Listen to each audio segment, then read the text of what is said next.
The more you overthink, the less you will understand. Habiba Kande.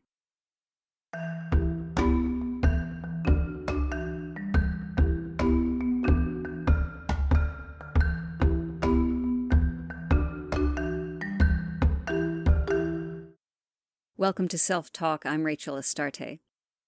Today I'd like to talk about overthinking. It's something that we all do at some point in our lives, and sometimes more than others. The big misconception is that we convince ourselves that when we are thinking about something, we are being active. We are consciously trying to work out a problem or anticipate problems where there aren't any yet, just to be safe.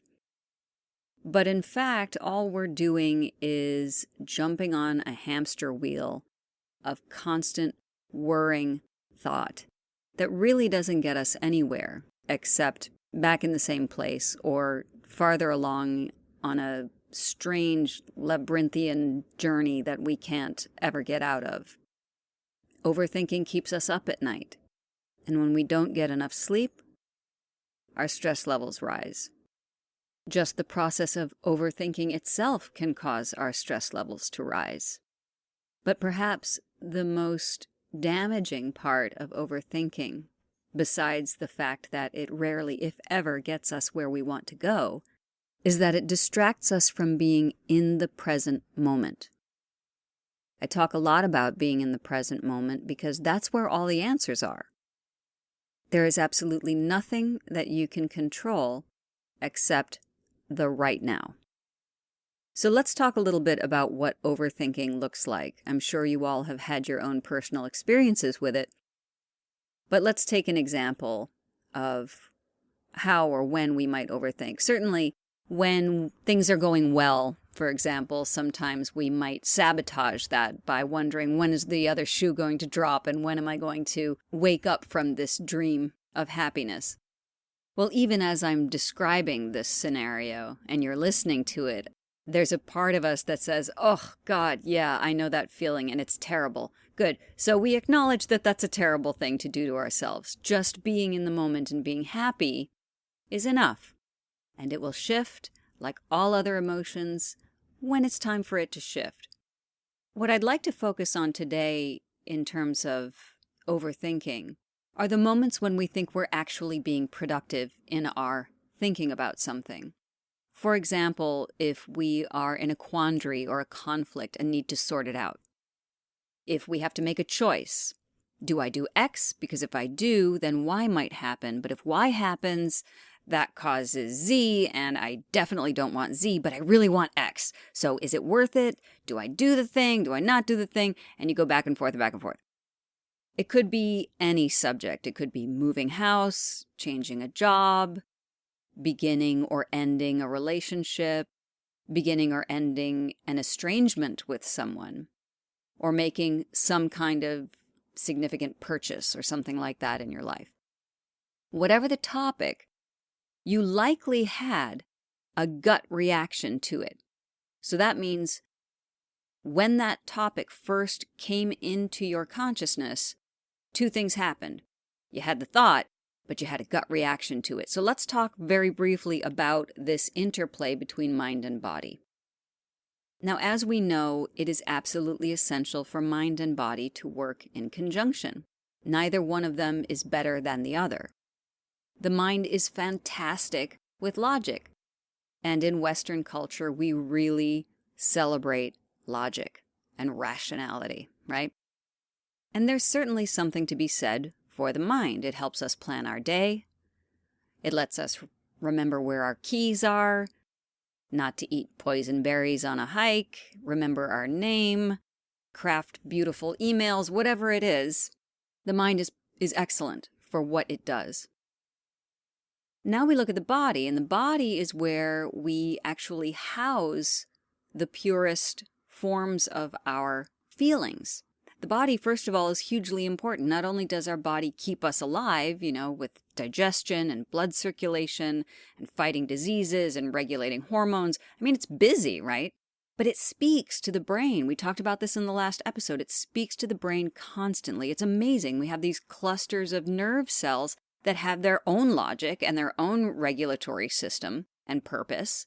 And that system has been around so much longer, evolutionarily speaking, and is truly much better equipped for us to refer to it than just leaving it up to the brain to make decisions for us. So it's absolutely essential that we have an interplay of the mind and body. So let's go to an example of a scenario where one might overthink. So let's say your sister's getting married and all the family is coming into town, and your passive-aggressive, loud, bossy, narcissistic cousin wants to stay with you at your place for 4 days during the course of all the celebrations and the wedding and everything. So this is your quandary. Do I let my really difficult cousin stay with me for 4 days? Oh my God. The first thing that we do is we receive the information, the potential for the cousin to come and stay. That's a logical thing. Okay, there's the information. The next thing that's going to happen almost immediately is a gut reaction to these pieces of information that are coming into your brain. This is the intuition. It lights up in your body, not in your mind. Somewhere, and you will know where, and it depends on the situation, and it depends on you as an individual. But here's where you get the real sense of what your intuition is telling you about a situation. So that usually happens to all of us, but this is also where we begin to mess up. We revert immediately to the mind to make the decision, which means we have a lot of things to weigh out, a lot of moving parts, and we have to logically figure everything out.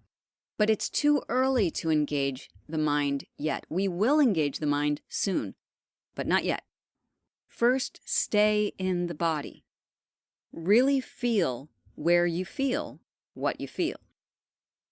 So, cousin equals stress. She says nasty things, I have to swallow them, so I feel that in my throat, it's constricting, I feel a little bit of acid. Good, keep going. Maybe there's a little bit of compassion somewhere in your body as well, in your heart, in your belly. There's love, there's family bonds, that you want to be helpful and be a good family member. But which feeling is louder? Which grabs your attention more? So we'll flip it around. Let's say the cousin is not so bad. She's totally a narcissist, but she's kind of endearing, like a pop star diva with a good heart. So in that case, you check in with your body, and the throat tension might be present. You know, this is going to be exhausting, 4 days, I won't get a word in. But the heart and belly are warm and even excited a little to show her around town or catch up on childhood stories. You don't feel like your very soul is being sucked out of you when you're in the same room as her. So you may decide it's actually pretty worth this whirlwind weekend, even though she's a little difficult. There's something lovely about her, and she's family, right? So now you see the process. The head, the mind, processes the facts.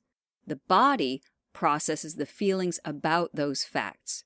So don't go up yet, go down.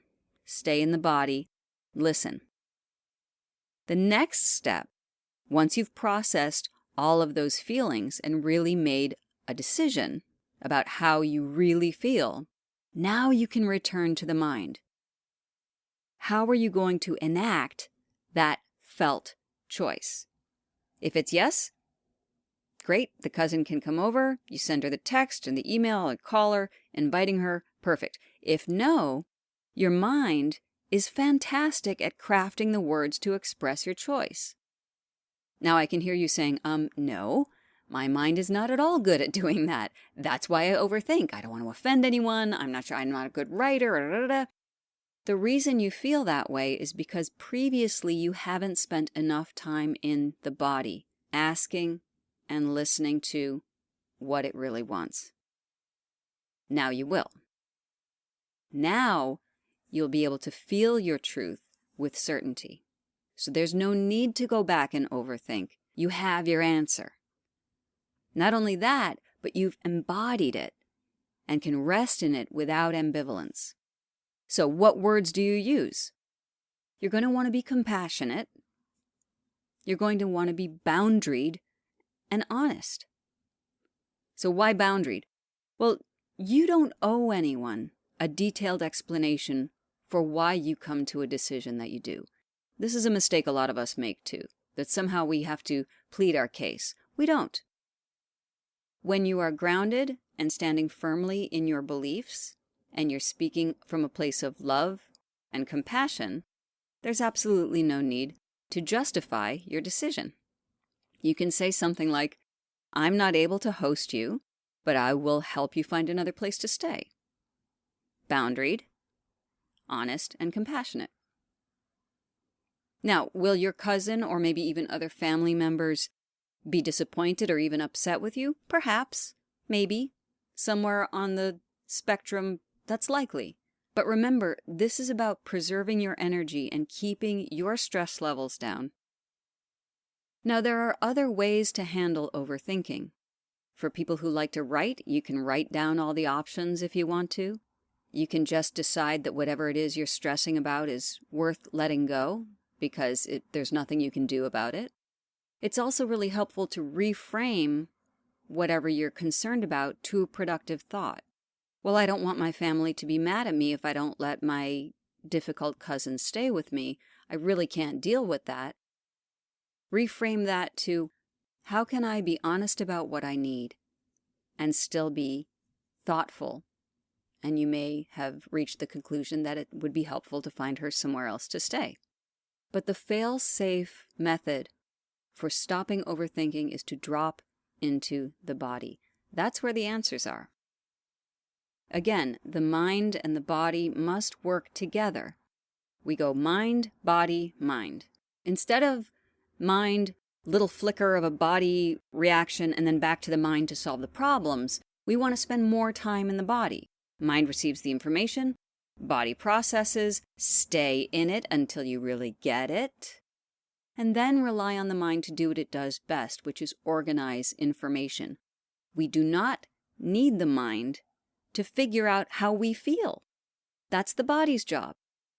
Part of the reason we stay on the hamster wheel is because we're trying to find an answer to something that doesn't live in the mind. It lives in the body. So let the body answer. These systems have to work in conjunction. Using the mind is only part of the process. When we overthink, we just return to it too soon. That's the problem. We use the mind incorrectly. There will be no need to overthink if we drop down and really feel and listen to what it is that we're feeling. Trust your gut, right? That's a quote that we all grew up with. There is absolute truth to it. When you trust what your body tells you, then you can re-engage the mind to carry out your grounded, true feelings. Until next time, many blessings on your path. Thank you for joining me on Self-Talk. Aho.